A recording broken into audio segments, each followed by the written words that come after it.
YouTube, what's going on? Nick here from The Real Hero Show to talk to you about an article that was published yesterday. And at first, I actually did a video on it last night, but then thought about redoing it just to rethink about a couple things as I played some Halo Infinite last night and just thought about what's coming later this week with the first premiere of Halo, the TV series on Paramount Plus. So I'm going to read this article that CBR published again a day ago, and give you some thoughts on it and sort of what to expect. Now, first and foremost, after reading this, I really expect the show to tank, which doesn't please me to say whatsoever.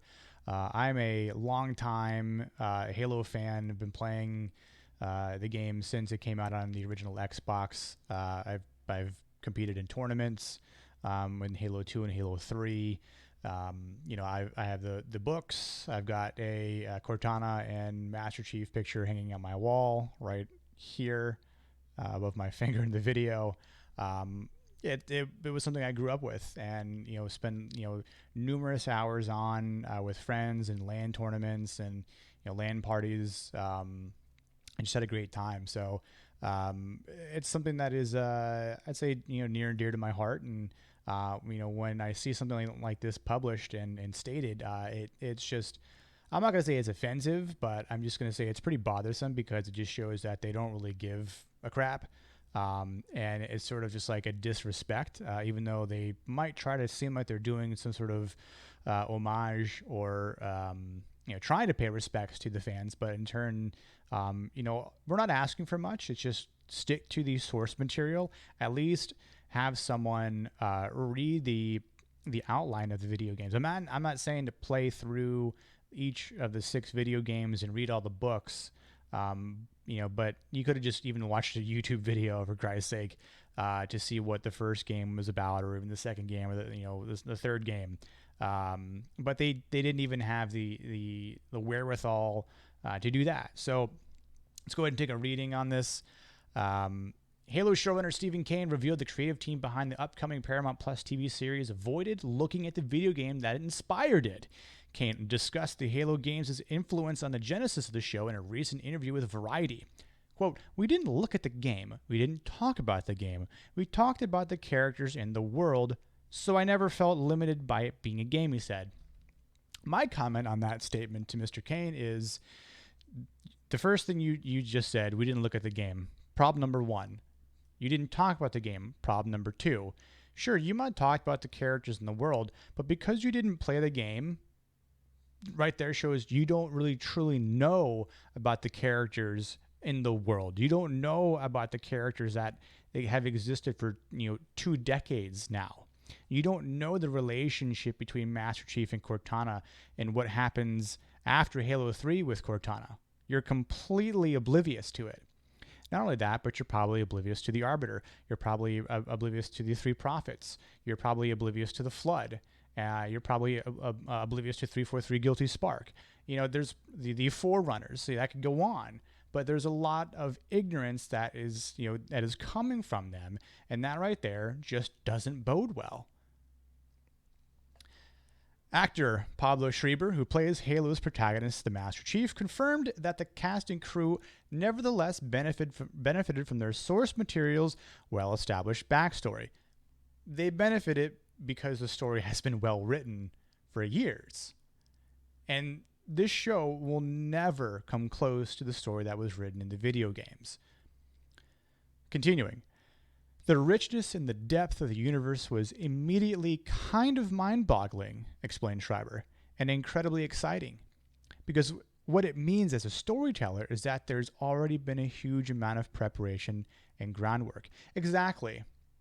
Listen, I actually like Pablo Schreiber. I do think for the role of Master Chief, I think he is a good fit. I've liked him since he was in The Wire, which is probably the best TV show that was ever created. We can comment about that in a different video, though. And I like that he's in this, but I don't like what's about to come that involves him. And he's right. There is an amazing universe. There is a lot of depth to Halo. People just think, oh, it's just a first-person shooter video game that's sci-fi that takes place in the year 2552. Sure, but it's a lot more than that. And again, that sort of statement means you're ignorant and that you don't really care so much about the story. Continuing, the Halo series has come under fire from some fans in recent months due to the changes it has made to the canon of the video games and other tie-in media. The most notable controversy to date followed the news that the Master Chief will remove the helmet in the show. His helmet in the show. Fully revealing the series' protagonist's face for the first time. Listen, there's a book called The Fall of Reach. Great book. Sets up the first game, Halo Combat Evolved.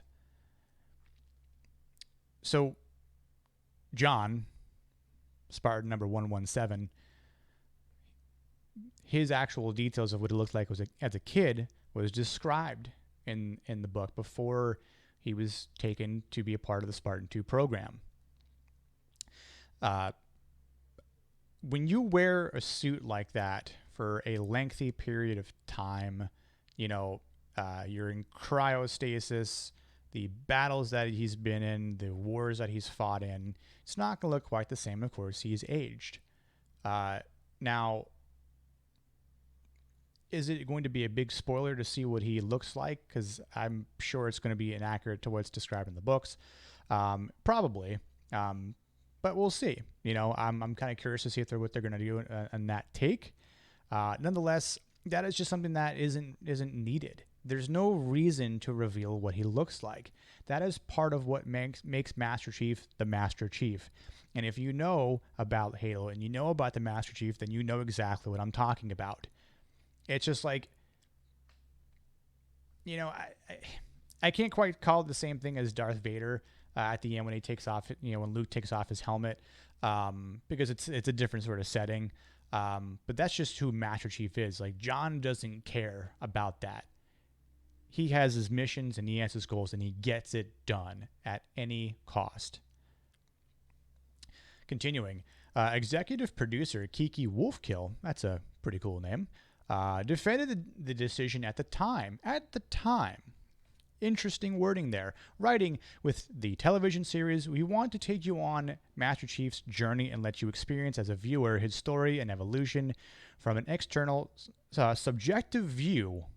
For that, it felt important to see Master Chief outside of his armor. When you want to talk about seeing the Master Chief's view, you know what the best subjective viewpoint is? It's playing the video games. It's actually seeing because you're playing.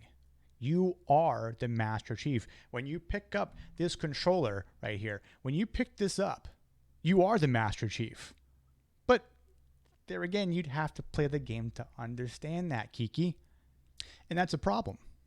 Because that right there, what I just said, completely nullifies her statement at the time.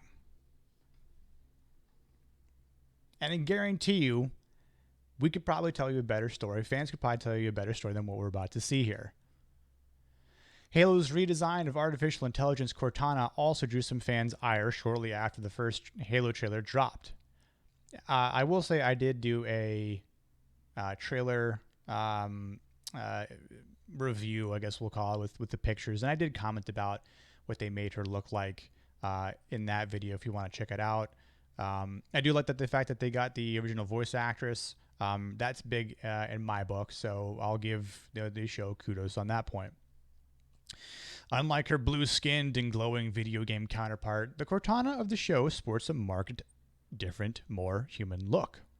Wolfkill also justified this creative choice in a recent interview. Quote, "In the situation, it's so very different from the games in that Cortana has to feel real. She has to feel like a real AI, a real hologram, a real boy like Pinocchio. Just kidding. And be a character that real people are acting against," Wolfkill said. I mean, listen, after playing 6 different video games that included Cortana, who is an AI, she felt pretty real because her actions were real. Her conversations were real. Her emotions as an advanced AI were also real. The holograms were real because we saw it. We looked at it. We stared at it. And over the length of 6 games, yes, she has matured because technology matures. So I'm not going to completely bash on making her look more human-like, because I think if we do ever develop some sort of actual AI in our reality, I'm pretty sure that's going to be the scope of it, and then that's just going to how it is. And then AI will take over the world and we'll all die. Skynet. These controversies don't appear to have shaken the confidence Paramount Plus has in the series. Okay.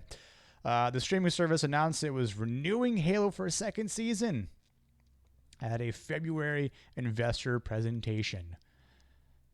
That's a bold move early on. Fear the Walking Dead veteran David Weiner will replace Stephen Kane as showrunner for the second series, although the season 1 showrunner expects to remain attached to the show as a consultant. So a couple things that red flag there. Number one is that they're expecting it to do well on another subscription based platform. So it's not like it's for free to watch. So people have to pay for it, which, some people think another service, or they think, well, listen, there's Halo fans out there that are going to pay for this sort of thing. Now, I am, not to be a hypocrite, but I'm doing it for the reason of reviewing it, because are you going to trash one of the IPs that I've loved for 20 years? We'll see. Because I'll spend $5 a month, whatever, to trash your show at that point. And I'll continue to play my video games that tell the exact story the way it's meant to be. Secondly, you include someone else, which, listen, I really haven't watched a lot of Fear the Walking Dead. I watched like the first 2 seasons and then stopped because I just got burnt out on watching nothing but zombies for a while. So I can't really comment on what David Weiner might bring to it. Again, I don't know what he knows about Halo or what he doesn't know about Halo. But the other part is that, Stephen Kane expects to remain attached. That doesn't mean he is 100% firmly taking a role in this as a consultant. He could just expect to be there and then dip out. There's nothing affirmative about this, that he is like going to be on as concrete as possible as a consultant. That's not what was stated here. I almost expect Stephen Kane to maybe just dip out or to not be included in it, or to David Weiner going, you know what, I don't need you. It's fine. So we'll see. We've seen a couple instances where there's been someone who came in to be a showrunner for a series or a movie, and then someone else comes in and then does a second season or a second movie, and then kind of falls flat on its face because you didn't stick to the source material. There's no respect, and this is not surprising. This is something that we've seen quite a few times now from Hollywood. So again, no surprise here. I just kind of shook my head when I saw this, and I read it, and I just felt compelled enough to do a video about it. I normally don't do this sort of thing, but when it's something that